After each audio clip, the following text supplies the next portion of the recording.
அவருக்கு பிடிச்சிருக்கு அப்படிங்கிற அந்த அடிப்படையில் தான். அதுக்கு சில அளவுகோல்கள் இருக்குது. அந்த அளவுகோல்களை அவங்களுடைய அனுபவமும் பார்வையும் தான் எப்பவுமே தரும். அப்படி தான் தேர்வாயிருக்கு. அண்ட் கொஞ்சம் சீனியருங்கிற அடிப்படையில் சில விஷயங்களை உங்களோட பகிர்ந்துக்கலாம் அப்படின்னு நினைக்கிறேன். இன்றைக்கி நான் ஃபுல்லாக உட்காந்து தொகுத்து பார்த்ததில்ல, எல்லா படங்களையும் தொகுத்து பார்க்குறதில்ல. ஸோ என்னை பொறுத்த வரைக்கும் இப்போ திரும்ப சொல்கிறது, இது என்னோட பர்செப்ஷன். இவருடைய பர்செப்ஷன் மாறலாம், அவருடைய பர்செப்ஷன் மாறலாம். ஸோ நான் ஷேர் பண்ணுறது நான் எப்படி இதை பார்க்குறேன் அப்படிங்கிறது தான். ஸோ என்னை பொறுத்த வரைக்கும் ஒரு படம்ங்கிறது ஒரு பிலீவபிலிட்டியை கிரியேட் பண்ணணும். அது நான் பார்த்துட்டு இருக்கிற உலகமும் நானும் வேற இல்லாமல் முடிஞ்ச அளவு நான் அதோட எப்படி கனெக்ட் பண்ணணுமோ அந்த உணர்வு தளத்துக்கு அதை என்னை எடுத்துகிட்டு போகணும். இது படம்னு இல்லை, எல்லா கிரியேஷனுக்கும் அது பொருந்தும். நான் வந்து வெளியில் நின்று அதை ரசிக்கிறத விட அதுவாக மாறுற ஒன்றுகளையே அங்கே தான் அது முழுமையடையுது. ஸோ அந்த நான் ஒரு ஸ்க்ரீனில் வந்து ஒரு துயரத்தை நம்ம வெளிப்படுத்துகிறோன்னா என் கண்ணில் நீர் கசியணும். நீங்கள் அந்த ஸ்க்ரீனில் ஒரு ஃபன் இருக்குன்னா எனக்கு அதில் சிரிப்பு வரணும். ஸோ இந்த மாதிரியான ஒரு விஷயத்தை செய்ய முடிகிறப்போ தான் ஒரு படைப்பு முழுமை அடைகிறதை நோக்கி நகரும். ஸோ அந்த அடிப்படையில் எனக்கு வந்து நல்லா இருக்கிற விஷயங்கள் குறித்து கொஞ்சம் நேரம் தான் இருக்குங்கிறதால அதை நிறைய நல்லா இருக்குது. அதை நான் எலாபரேட் பண்ணேன்னா நேரம் ஆகும். இது நல்லா இருந்ததுன்னா ஒரு படத்தை பற்றியும் நான் அதை சொல்லணும். நான் தனிப்பட்ட படங்கள் பற்றி சொல்லாமல் சில இது பொதுத்தன்மையில் என்ன மிஸ் ஆகுது அப்படின்றத ஷேர் பண்ணோன்னா மேபி உங்களுக்கு யூஸ் ஆகும்னு தோணுது. இருக்கிற ஷார்ட் டைமில் அதை சொல்லலாம்னு எனக்கு தோணுது. அந்த பிலீவபிலிட்டி நிறைய படங்களில் மிஸ். நான் சொன்னேன் இல்லையா, ஒன்றை வந்து இப்போ நீங்கள் வந்து ரொம்ப ஒரு ஏழ்மையை காட்டுறீங்க அப்படின்னா ஒரு அயன் பண்ண சட்டையை போட்டு வராங்க அவங்க. நீங்கள் கதையில் வந்து அவங்க வந்து பார்த்தீங்கன்னா சாப்பாட்டுக்கே கஷ்டப்படுறவங்க அப்படின்னு நீங்கள் ஒன்று காட்டுறப்போ அவங்க போடுற சட்டையிலேருந்து அவங்களுடைய வீடு, அவங்களுடைய தோற்றம், அவங்க வாழற சூழல், இது எல்லாம் வந்து சரியான தேர்வுக்குள்ளே இருந்தால் தான் நீங்கள் ஏழை அப்படின்ற ஒரு வரிக்கும் அது ஒரு விஷுவல் அந்த ஃப்ரேம்குள்ளே வர்றப்போ அந்த ஏழ்மை அதில் தெரிகிறது அப்படின்னு வந்தால் தான் நான் அதுக்குள்ளே ஆடியன்ஸாக கனெக்ட் ஆகும். இல்லைன்னா என்ன ஆகும்னா ஓகே ஏழைன்னு சொல்கிறாங்க பட் ஆனால் அப்படி இல்லை அப்படின்னு ஒரு டிஸ்கனெக்ட் வந்து அதில் வர ஆரம்பிக்கும். இதில் நிறைய படங்களில் அப்படியான விஷயம் இருக்குது. இப்போ இன்னொன்று வந்து பார்த்திங்கன்னா காஸ்டிங். அடுத்த இதில் நம்ம எந்த கேரக்டர் நம்ம வந்து ஒருத்தரை ஒரு கேரக்டர் டெஃபினேஷன் நீங்கள் வந்து எப்போ எழுத ஆரம்பிக்கிறப்பவும், ஏன்னா நம்ம ஃபஸ்ட்டு எழுதுறது பேப்பர்லேயோ அல்லது லேப்டாப்லேயோ எழுதுவோம் இல்லையா, அதுக்கப்புறம் தான் ஸ்க்ரீனில் எழுதுவோம். ஸ்க்ரீனில் எழுதுறதுக்கு முன்னால் பேப்பரில் இருக்கு இல்லையா, அதில் எவ்வளவுக்கு எவ்வளோ தூரம் வந்து கேரக்டரை பேக் பண்ணுறீங்களோ அவ்வளோ தூரம் நல்லது. ஏன்னா கேரக்டரைசேஷனை நீங்கள் கரெக்டாக கொடுத்தீங்கன்னா தான் ஸ்க்ரீனில் அது கன்வெர்ட் ஆகலை. அவன் இப்போ என்ன சட்டை போட்டிருப்பான்னு நீங்கள் பேப்பரில் எழுதணும். நீங்கள் வந்து ஓகே ஒரு ஒரு ஒரு ஒரு குடிசை வீடு அப்படின்னு நீங்கள் போயிட்டீங்கன்னா, ஒரு குடிசை வீடு அப்படின்னா குடிசை வீட்டில் என்னென்ன பொருள்கள் இருக்கும், அது எப்படி இருக்கும், இதெல்லாம் நமக்கு வந்து பேப்பரில் வந்துச்சுன்னா தான் அது எங்கே மாறும். ப்ராப்பர்ட்டி அங்கே போகிறப்போ நமக்கு வந்து கிடைக்கும். ஒரு ப்ராப்பர்ட்டி ஒரு கதை சொல்லணும். நமக்கு ஒரு property just like that deal பண்ண முடியாது. நம்ம இப்படி எல்லா விஷயம் நான் சொல்கிறேன், ஒரு காஸ்டிங் நமக்கு ஒரு கதை சொல்லணும், ஒரு கேரக்டர் சொல்லணும். இந்த மாதிரியான விஷயங்களில் நிறைய மிஸ் ஆகிருந்தது இன்றைக்கி வந்திருந்த நான் பார்த்த விஷயங்களில். ஸோ ஒருத்தர் மழையில் நனைஞ்சு உள்ளே வராரு, வீட்டுக்குள்ளே வராருன்னா அவர் மேலே என்ன இருக்குன்னா குறைந்தபட்சம் ஒரு தூரல். நீங்கள் என்ன தான் கூட பிடிச்சிட்டு போயிருந்தாலும் என்ன இருக்கும், ஒரு 4 தூரல் மேலே விழுந்திருக்கும் இல்லையா. அவர் வீட்டுக்குள்ளே வர்றப்போ ஃப்ரெஷ்ஷாக இருக்கார், வெளியில் வர்றப்போ மழையில் கொடை பிடிச்சி நடந்து வராரு. குறைந்தபட்சமாக நீங்கள் ஏதோ ஒரு சின்ன அவர் மழையிலேருந்து வராரு, வெளியில் மழை பெய்யுது, வீட்டுக்குள்ளே எனக்குள்ளே அந்த உணர்வே இல்லாமல் இருக்குது. வெளியில் மழை பெஞ்சாலும் வீட்டுக்குள்ளே எனக்கு மழை பெய்யுதுன்னு புரியும் தானே. ஸோ இந்த மாதிரியான டீட்டெயிலிங் வந்து இல்லாமல் ஓகே நம்ம இது ஒரு கேரக்டர் சொல்கிறோம், கேமரா வைக்கிறோம், ரைட் அதுக்குள்ளே போயிடலாம் அப்படிங்கிற மாதிரியான அப்ரோச் இருந்தது. அது நமக்கு வந்து அந்த முழுமை தராது அப்படின்னு தோணுது. ரெண்டாவது நான் கேஸ்டிங் சொன்னேன் இல்லையா, அந்த கேஸ்டிங் இந்த கேரக்டருக்கு நீங்கள் டீட்டெயிலிங் எடுத்தீங்கன்னா தான் இவர் பொருத்தமாக இருக்காரா இல்லையா நீங்கள் இது பண்ணுவோம். இப்போ நீங்கள் வந்து உதாரணத்துக்கு ஒரு மீனவர் நீங்கள் காட்டுறீங்கன்னா ஒரு மீனவருடைய ஃபிசிக் வேறு எனக்கு ஏன்னா நீங்கள் அதை காட்டுறப்போ எனக்கு வந்து அது தெரியும். நீங்கள் வந்து ஒரு மாதிரி உடல் உழைப்பு அற்ற ஒரு கேரக்டரை நீங்கள் ஒரு நபரை வந்து அதுக்கு கேஸ்ட் பண்ணீங்கன்னா, அவர் ஒரு மீனவர்னு சொன்னீங்கன்னா, இப்போ ஒருத்தர் ஜிம் ட்ரெயினர் நீங்கள் எனக்கு காமிக்கிறீங்கன்னு வச்சுக்கோங்களேன், அவருடைய ஃபிசிக் என்னவா இருக்கணும், ஸ்ட்ரக்சர்டாக இருக்கணும். ஏன்னா அவர் தினம் ஜிம்மில் போகிறார், தினம் ஒர்க் பண்ணுறாரு. அப்படி வர்றப்போ அந்த ஃபிட்னஸ் எனக்கு நீங்கள் காமிச்சிங்க தான் ஜிம் ட்ரெயினர் அப்படின்னு நீங்கள் அந்த கேரக்டரை நீங்கள் எனக்கு காட்டுறப்போ புரியும். ஆனால் ஜிம்மில் வேலை செய்கிற ஜிம் ட்ரைனருக்கு நான் எழுதியிருப்பேன். காஸ்டிங்கில் என்ன பண்ணுவேன்னா, எனக்கு தெரிஞ்சவங்களையோ அல்லது எனக்கு யார் கிடச்சிருக்காங்களோ அவங்க என்ன பண்ணுவேன், கூட்டிகிட்டு போவேன். அவங்க வந்து பார்த்தீங்கன்னா ஜிம்மோட எந்த இடத்துல தொடர்பு இல்லாமல் இருப்பாங்க. அப்படி பார்த்தீங்கன்னா எனக்கு அந்த இடத்துல நம்பிக்கை இல்லாமல் போகும். இந்த மாதிரி நான் படம் முழுக்க சொல்லலாம்.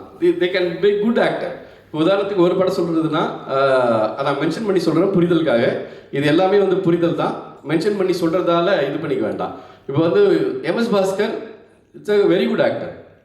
அவர் வந்து ஆக்டிங்கில் கம்மியானவர் நம்ம சொல்லலை. அவர் வந்து one of the finest actor, no doubt. ஆனால் ஒரு தெருக்கூத்து கலைஞர்னு எனக்கு வர்றப்போ அந்த காஸ்டிங் எனக்கு உட்காரல. ஏன்னா தெருக்கூத்து கலைஞர்கள் அந்த துணியில் இருக்கவே மாட்டாங்க. அது ரொம்ப ராவான ஃபேஸ் வேணும் எனக்கு இங்கே. அண்ட் அவங்களுடைய பாடி லாங்குவேஜ் வேறையாக இருக்கும். ஸோ ஒரு பெஸ்ட் ஆக்டர், ஒரு ரொம்ப ஃபைனஸ்ட் ஆக்டர் தான் அதில் இருக்கார். ஆனால் என்னால் அந்த ஒரு தெருக்கூத்து கலைஞர் அப்படிங்கிற ஒரு தன்மையை நோக்கி என்ன பண்ண முடியல. அதில் இதுதான் நான் மீன் பண்ணுறேன். Casting is very very important. நம்ம எந்த கேரக்டர் நம்ம சொல்ல, அதே மாதிரி ஒரு ஏழையா ஒரு பையன் இருக்கான்னு நீங்கள் காட்டுறீங்கன்னா அவனால் முழுக்குன்னு இருக்க முடியாது. பசிக்கு சாப்பாட்டுக்கே கஷ்டப்படுறான்னு நீங்கள் காட்டுறீங்க அவனை, அப்போ அவனுடைய வயிறு என்னவாக இருக்கும், ஒட்டி இருக்கும். இதுதான் இயல்பு. இப்போ அந்த பையன் ஏழ்மையாக இருக்கான்னு நீங்கள் எனக்கு பக்கமாக காட்ட வேண்டாம். அதுக்கு நீங்கள் வந்து வேறு டைலாக்லாம் வேண்டாம். நீங்கள் அவனை ஃப்ரேமில் நிறுத்துனீங்கனாலே அவன் எனக்கு தெரிஞ்சிடும் என்னென்னு. அவன் ரொம்ப வறுமையில் இருக்கான், அவன் சாப்பாட்டுக்கே கஷ்டத்தில் இருக்கான்னு எனக்கு தெரியணும். இப்போ இந்த மாதிரியான விஷயங்கள் இல்லாமல் ஒரு பையன் அவன் வந்து சாப்பாட்டுக்கு கஷ்டப்படுறவன் அப்படிங்கிற டிஸ்கிரிப்ஷனோட ஒரு கேரக்டர் உள்ளே வந்தது ஃப்ரேம்குள்ளே, எனக்கு வர்றப்போ அது மிஸ் ஆகுது. ஸோ இந்த மாதிரியான காஸ்டிங்கில் இன்னும் கவனம் செலுத்தினா நல்லா இருக்கும்னு. ரெண்டாவது ஜியாகிரஃபி. நிறைய படங்களில் நிலப்பரப்பு இல்லை, அதுக்குரிய மொழி இல்லை. இப்போ எனக்கு இந்த கதை எங்கே நடக்குது அப்படின்னு வந்து எனக்கு தெரியல. அது ஒரு மெட்ரோபாலிட்டன்ஸில் நடக்குதா, அல்லது ஒரு நகரத்தில் நடக்குதா, இல்லைனா ஒரு கிராமத்தில் நடக்குதா, அதனுடைய ரெஃபரன்ஸ் என்ன, இந்த கதை எந்த இடத்துல நடக்குது அப்படிங்கிறது. இப்போ உதாரணத்துக்கு பார்த்தீங்கன்னா, அன்பிற்கு எண் ஒன்றை எழுத்தும்னு இருக்கு இல்லையா. அப்போ அந்த வீடுன்னு பார்த்தீங்கன்னா ஒரு வயல்வெளி இருக்குது, ஒரு டவர் வந்தால் எடுத்துகிட்டு ஓடுறாங்க. இப்போ எனக்கு வந்து அந்த இடத்துல ஒரு ஜியாகிரஃபி கனெக்ட் ஆகுது. ஏதோ ஒரு இடத்துல சிக்னல் இல்லாத ஒரு இடத்துல இருக்காங்க அவங்க வந்து பட்டன் ஃபோன் யூஸ் பண்ணுறது அங்கே எனக்கு ரெஃபரன்ஸ் கரெக்டாக இருக்குது. இப்போ இதில் ஒரு நிலம் வருது இல்லை, அந்த மாதிரி கதைகளுக்கான நிலம்ன்றது ரொம்ப ரொம்ப முக்கியம். நிலமற்ற ஒரு கதை இல்லை. எந்த கதை எடுத்தாலும் அதில் என்ன இருக்கணும், ஒரு நிலம் கண்டிப்பாக இருக்கும். நீங்கள் ஏலியன் கதை எடுத்தால் கூட அங்கே ஒரு ஜியாகிரஃபி இருக்கும் இல்லையா. ஸோ ஒரு அவதார்னு ஒரு படம் வருது, அவதாரில் இருக்கிற ஜியாகிரஃபியை நீங்கள் யோசிச்சு பாருங்கள், எவ்வளோ பெரிய ஜியாகிரஃபி அதில் சொல்லப்பட்டிருக்கு. அது கற்பனை தான், வேற எங்கேயோ இருக்கிற ரெஃபரன்ஸினுடைய தொகுப்பு தான். ஆனால் அதுக்குள்ள ஒரு ஜியாகிரஃபி, அதுக்குரிய மொழி இருக்கணும். அடுத்து உதாரணத்துக்கு நீங்கள் வந்து பார்த்தீங்கன்னா, ஒரு ஒரு ஒரு கதை திருநெல்வேலியில் நடக்குது அப்படின்னு நீங்கள் எனக்கு சொல்ல வேண்டாம். திருநெல்வேலி ஸ்லாங் உள்ள வந்தாலே எனக்கு என்ன தெரியும், அது நீங்கள் திருநெல்வேலின்னு எழுதவே வேண்டாம், எனக்கு தெரிஞ்சிடும் அது. ஸோ அந்த மாதிரி ஒரு நிலத்தினுடைய மொழியும் நிலமும் இல்லாமல் நிறைய கதைகள் இன்னைக்கு வந்ததில் எனக்கு பார்க்காது. அந்த கதை எங்கே நடக்குது அப்படிங்கிறது எனக்கு கேள்வியாக இருந்துகிட்டே இருக்குது. ஸோ அது ரொம்ப முக்கியம் அப்படின்னு நான் சொல்கிறேன். ஏன்னா இது ஈஸியாக தவற விடுறோம் அப்படின்னு எனக்கு தோணுது. அப்புறம் வந்து நல்ல விஷயம் சொல்லணும் அப்படிங்கிறது தாட் தான். அது ஃபோர்ஸ்டாக இருக்கக்கூடாது. எந்த ஆட்லையுமே என்ன பண்ணக்கூடாது, இருக்கிறதுலேயே ஈஸி வாழைப்பழம் சாப்பிட்றது, அதை விட நீங்கள் என்ன பண்ணக்கூடாது, வாயில் திணிக்கக்கூடாது இல்லையா. ஸோ நான் வந்து ஒரு நல்ல விஷயம் சொல்கிறேன் அப்படின்னு ஒன்று வந்துட்டு அது ரொம்ப நான் உணர்றதுக்கு பதிலாக என் மூஞ்சில் அடித்து அது எனக்கு சொல்லக்கூடாது. வந்திருந்த நிறைய கதைகளில் தாட் நல்லா இருக்குது, அந்த எண்ணம் நல்ல எண்ணம், ஆனால் அது ஒரு வடிவமாக எக்ஸ்பிரஸ் ஆகுறப்போ ரொம்ப ஃபோர்ஸ்டாக இருக்குது, ரொம்ப டேக்கன் கிராண்டடாக இருக்குது. ஸோ அது வந்து இல்லைனா நான் படத்தினுடைய பேர்கள் மென்ஷன் பண்ணாமல் சொல்கிறேன். ஸோ உங்களுக்கு நீங்கள் பார்த்த படங்களோட கனெக்ட் பண்ணுறப்போ அது புரிஞ்சிடும் அப்படின்னு எனக்கு தோணுது. ஸோ இந்த படத்தில் இந்த பிரச்சனை இருக்குது அப்படின்னு ஒரு நேம் போட்டு சொல்கிற வேலை வேண்டான்றதால நான் அதை மென்ஷன் பண்ணல. ஸோ எல்லாத்தையுமே நான் குறித்து தான் இருக்கேன். எனக்கு என்ன பிரச்சனை இருக்குன்னா வந்து நிறைய நல்ல கண்டென்ட், சொல்லப்பட வேண்டிய கண்டென்ட் சொல்கிறதுக்கான உரியது இருக்குது, ஆனால் அது ரொம்ப ஃபோர்ஸ்டாக இருக்கிறதால எனக்கு அது ஒட்டாமல் இருக்குது அப்படின்னு படுது. அதுக்கப்புறம் டயலாக், அந்த கதாபாத்திரம் என்ன பேசுது அப்படின்றது ரொம்ப முக்கியம்னு தோணுது எனக்கு. ஒரு சின்ன பையன் ஒரு பெரிய ஃபிலாசபி பேசுகிறான், எனக்கு அது பேசுறது தப்பு இல்லை, ஆனால் அவன் ஏன் அந்த ஃபிலாசபியை பேசுகிற இடத்துக்கு வந்திருக்காங்கிறது எனக்கு முன்னால் சொல்லப்பட்டிருக்கணும். இல்லைனா எனக்கு அவன் ஒரு 8 வயசு பையனா 8 வயசு பையனாக தான் இருக்கணும். அவன் திடீர்னு ஒரு வாழ்வியல் தத்துவத்தை சொல்லக்கூடாது, சொல்ல முடியாது. இல்லை அவன் சொல்கிறதின் வழியாக, அவன் ஒரு குழந்தைத்தனத்திலிருந்து சொல்கிறதின் வழியாக அதில் அது இருக்கலாம். சரியா? எந்த இடத்துலையும் அது என்ன ஆகக்கூடாது, அந்தந்த மெச்சோர் கேரக்டர். இப்போ உதாரணத்துக்கு வந்து பார்த்தீங்கன்னா திருப்பியும் அந்த சொல்கிறப்ப எம்எஸ் பாஸ்கர் சார் வந்து ஒரு டைலாக் போடுறாரு. எனக்கு தெரியுது இந்த டைலாக் அவர் டப்பிங்கில் ஆட் பண்ணியிருக்காருன்னு, ஏன்னா அது அவருடைய வாய்ஸ். ஆனால் அது நம்மளுடைய கதைக்கு வேணுமா வேண்டாமான்ற காலம் நம்ம எடுக்கணும். வெளியிலேருந்து நிறைய இன்புட்ஸ் வரும், எல்லாருக்கும் கருத்து இருக்குது, எல்லாருக்கும் இருக்கு. நம்ம தான் ஒரு கதையை டிசைட் பண்ணுறோம், இந்த கதையை நம்ம சொல்லணும்னு முடிவு எடுக்கிறோம். அப்போது நம்ம கதைக்கு இது வேணுமா இது வேண்டாமா அப்படின்ற முடிவை யார் எடுக்கணும்? ஏன்னா அவங்க எக்ஸ்பீரியன்ஸை நமக்கு ஆட் பண்ணுறாங்க, அதுதான் அவங்களுடைய ரோல். அவங்க அதை தரத்துக்காக தான் வராங்க, அதுக்காக தான் நம்ம அவங்களை கூப்பிடுறோம். எல்லா எக்ஸ்பீரியன்ஸும் நமக்கு பயன்படாது.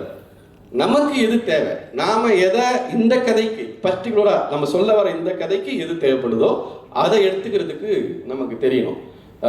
ஸோ ஒரு ஒரு ஒரு தெருக்கூத்து கலைஞர் பேசினா எப்படி பேசுவார்? இப்போ இது எப்படி வரும்னு கேட்டிங்கன்னா, நீங்கள் அந்த கேரக்டரை சொல்கிறதுக்கு முன்னால் அந்த கேரக்டர் நிஜமான கேரக்டர் எப்படி இருக்காங்கிறதுக்கான ஒரு பேசிக்கான ஹோம்ஒர்க் இல்லாமல் உங்களால் இதை சரி பண்ண முடியாது.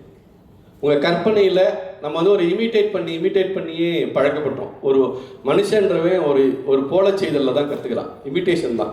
இப்போ எனக்கு ஒரு ஹேபிட் இருக்குன்னா, நான் சிகரெட் பிடிக்கிறேன் அப்படின்னு யாராவது சிகரெட் பிடிக்கிற ஆம்பியன்ஸ் அதிகமாக இருக்கிறப்போ எனக்குமே இயல்பான தோணிடும். நான் வந்து ஒரு நல்ல இந்த மாதிரியான ட்ரெஸ் சென்சிங் இருக்குது அப்படின்னா நான் எங்கேயோ பார்த்து இமிட்டேட் பண்ணுறேன். இந்த இமிட்டேஷன்ன்றதுல நம்ம எவ்வளோ தூரம் வந்து சினிமா வந்து விளக்குறோமோ அங்கே தான் நல்ல சினிமா உருவாது. ஸோ நமக்கு ஏற்கனவே இருக்கிற ரெஃபரன்ஸ் என்ன பண்ணக்கூடாது, அப்படியே எடுத்துகிட்டு வந்துடக்கூடாது. ஒரு உண்மையான நீங்கள் ஒரு தெருக்கூத்து கலைஞர் குறித்து உங்களுக்கு எங்கேயோ ஒரு பதிவு இருக்குது, அந்த பதிவை அப்படியே காட்டுறீங்க. ஆனால் அதுக்கு என்ன ஹோம்ஒர்க் பண்ணியிருக்கீங்க? அந்த ஹோம்ஒர்க் உண்மையான தெருக்கூத்து கலைஞரோட ஒரு 2 நாள் இருந்தீங்கன்னா கண்டிப்பாக உங்களுக்கு இந்த ரைட்டிங்கோ இந்த லாங்குவேஜோ வராது. அப்போது நம்ம எழுதுகிற கதைக்கான அதுதான் வந்து மூலப்பொருள். நம்ம எந்த இடத்துக்கு இது பண்ணுறோமோ அது ரிலேட்டடாக. நீங்கள் வந்து ஒரு கறிக்கடை பேசுகிறீங்கன்னா ஒரு கறிக்கடையோட ஆம்பியன்ஸ் உங்களுக்கு தெரியணும், கறிக்கடையில் என்ன டைலாக் பேசுவாங்க தெரியணும், அந்த கறிக்கடை பண்ணுறவர்களுடைய உடை என்னன்னு உங்களுக்கு தெரியணும். அப்போ நீங்கள் ஒரு ஃப்ரேமில் வச்சிங்கன்னா தான் அது ஒரு கறிக்கடை, இல்லை இங்கே நின்று பேசிகிட்டு இந்த கதாபாத்திரம் எனக்கு புரியும். அங்கே நின்றுட்டு ஒருத்தர் நல்ல தமிழில் பேசிகிட்டு இருக்காரு, இல்லை ரொம்ப இதுவாக பேசிகிட்டு இருக்காரு அப்படின்னு இருந்ததுன்னா அந்த கதையிலேருந்து நான் டிஸ்கனெக்ட் ஆகிடுவேன்.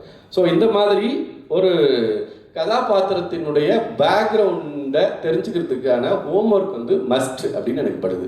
அது வந்து அந்த ஹோம்ஒர்க் வந்து நிறைய இல்லாமல் ரைட்டிங் வந்து நம்முடைய ஏற்கனவே இருக்கிற மனப்பதிவிலிருந்து அந்த விஷயங்களை திரும்ப திரும்ப போகிறோம் அப்படின்னு நினைக்கிறேன் நான்.